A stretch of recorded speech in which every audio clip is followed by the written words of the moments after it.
ایک ہمارے یہاں غلط رسم معروف وہ یہ ہے کہ جی یہ قربانی میرے ابا جان کی طرف سے یا میرے گھر کی طرف سے، یاد رکھنا ایک بکرا لیا، جو بکرا قربانی کی شرائط یعنی اس کی پیدائش 8 ذی الحج یا 9 ذی الحج ہے، وہ 10 11 ذی الحج کو آئندہ سال ذبح ہو سکتا ہے۔ اس کے لیے شرط باقی نہیں ہے کہ اس کے 2 دانت بھی ہوں۔ اگر اس کی گھر کا پالا 1 سال پوری عمر ہے، اگر 10 ذی الحج کو پیدا ہوا تو اب آئندہ سال 10 کو ذبح نہیں کریں گے، آئندہ سال 11 یا 12 کو ذبح کریں، درست ہے۔ اگر دمبا ہے اور اتنا موٹا فرما تازہ ہے کہ دیکھنے میں نظر آتا ہے سال بھر کا ہوگا،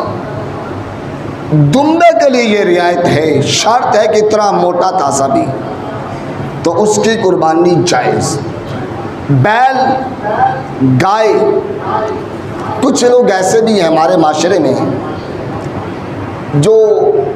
اسلام سے تعلق کا دعویٰ بھی کرتے ہیں،